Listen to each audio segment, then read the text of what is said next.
छत्तीसगढ़ में भारतीय जनता पार्टी की सरकार के 1 साल के कार्यकाल की उपलब्धियों को बताते हुए मुख्यमंत्री विष्णुदेव साय ने गुरुवार को विष्णु की पाती नाम से जनता के लिए संदेश जारी किया। मुख्यमंत्री विष्णुदेव साय ने कहा कि सरकार के 1 वर्ष पूरे होने पर मैं मंत्रिमंडल के सभी साथियों को बधाई देता हूं। संगठन के सभी नेताओं और कार्यकर्ताओं को बधाई देता हूं। जनता का आभार जताता हूं, जिन्होंने ऐतिहासिक जनादेश देकर हमें छत्तीसगढ़ महतारी की सेवा का अवसर दिया। इस 1 साल को हमने विश्वास का साल दिया है। उन्होंने कहा कि कांग्रेस की सरकार में अविश्वास का माहौल था, लोकतंत्र पर खतरा मंडरा गया था, लेकिन हमारी सरकार में लोकतंत्र को कायम करने, संविधान की रक्षा करने का काम किया है।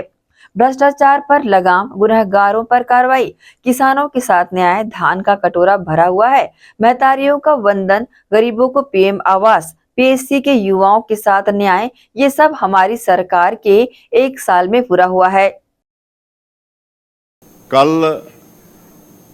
13 दिसंबर है और हमारी सरकार का 1 साल पूरा हो रहा है और ये पहला साल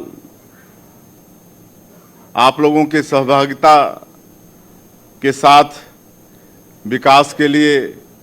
समर्पित रहा है। कल ही 13 दिसंबर के दिन हमारी सरकार ने शपथ ली थी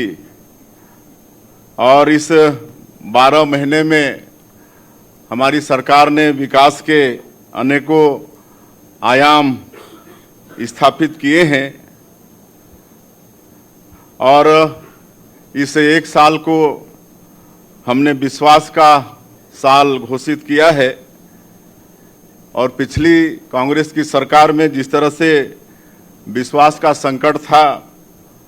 आप लोगों के साथ पूरे प्रदेश को मालूम है। कांग्रेस की सरकार ने अपने जन घोषणा पत्र में किए लगभग सभी वादों से मुकरते हुए लोकतंत्र को ही भरोसे में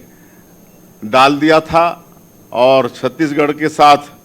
धोखा करने का काम किया था। ये एक बड़ी चुनौती थी और हम लोगों ने, हमारी सरकार ने पिछले 1 साल में इस विश्वास को कायम करने का प्रयास किया है। और आज जब 1 साल पूरा होने को है तो उसके 1 दिन पहले आज हमारी पूरी सरकार, हमारे दोनों यशस्वी डिप्टी सीएम और हमारे ऊर्जावान मंत्रीगण और हमारे सम्मानीय प्रदेश अध्यक्ष जी, आप लोगों के माध्यम से छत्तीसगढ़ की देवतुल्य जनता को धन्यवाद देने के लिए, उनका जो आशीर्वाद पिछले विधानसभा में हमारी भारतीय जनता पार्टी को मिला, उसके लिए उनका धन्यवाद करने के लिए आज यहाँ पर एकत्र है। और ये बताते हुए मुझे हर्ष हो रहा है कि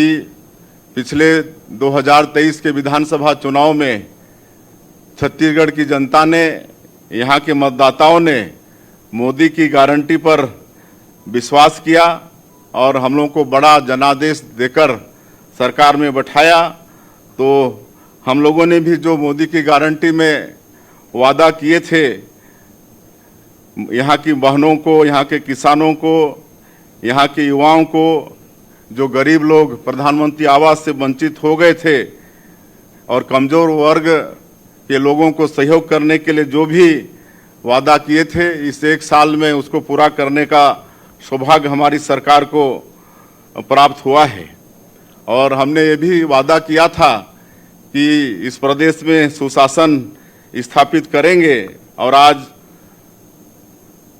पूरा प्रदेश ये देख रहा है कि किस तरह से भ्रष्टाचारियों के खिलाफ में तत्परता के साथ कार्रवाई भी हो रही है और उनको दंडित करने का सिलसिला भी जारी हो चुका है। मोदी की गारंटी में जो हम लोगों का वादा था कि धान का कटोरा इस छत्तीसगढ़ में जो अन्नदाता किसान हैं उनको धान का कीमत 3100 रुपया प्रति क्विंटल देंगे, वादा हमारी सरकार ने निभाया है। प्रति एकड़ 21 क्विंटल धान खरीदेंगे, वो वादा भी हमारी सरकार ने पूरा किया है और 2 साल का बकाया बोनस जो कांग्रेस के जन घोषणा पत्र में भी था, लेकिन 5 साल तक उन्होंने जिक्र नहीं किया, तो 14 लाख किसानों का 3716 करोड़ रुपया बकाया बोनस जो था 2023 के दिसंबर 25 को, जिसको हम लोग सुशासन दिवस के रूप में मनाते हैं, जो भारत रत्न हमारे छत्तीसगढ़ के निर्माता श्रद्धेय अटल बिहारी वाजपेयी जी की भी जयंती है, उस दिन ये बकाया राशि देने का काम किए। उसी तरह से आज 70 लाख महिलाओं को प्रति महीना महतारी बंधन योजना में 1-1 हज़ार रुपया उनके खाते में देने का काम कर रहे हैं। अभी तक 10 किस्त दे चुके हैं और कुल 6,530 करोड़ रुपया उनके खातों में महतारी बंधन योजना में भेजने का काम हमारी सरकार ने किया है। हमारे आदरणीय प्रधानमंत्री जी का भी ये वादा था चुनाव कैंपेनिंग के दौरान कि छत्तीसगढ़ में भारतीय जनता पार्टी की सरकार बनती है तो मुख्यमंत्री का पहला काम होगा कि जो पिछली सरकार में 18 लाख गरीब लोग प्रधानमंत्री आवास से वंचित हो गए हैं और उनका आवास स्वीकृत करना, मुझे बताते हुए गौरव हो रहा है कि 13 दिसंबर 2023 को सरकार शपथ ली और दूसरे ही दिन 14 दिसंबर को पहला कैबिनेट बुलाकर 18 लाख प्रधानमंत्री आवास की स्वीकृति कैबिनेट से हम लोग पास करा लिए और आज गौरव के साथ बता रहे हैं कि हम लोग गृह प्रवेश भी करा रहे हैं प्रधानमंत्री आवास का और लगातार स्वीकृति भी दे रहे हैं। उसी तरह से ये भी वादा था कि जो विशेषकर बस्तर और आपका सरगुजा संभाग है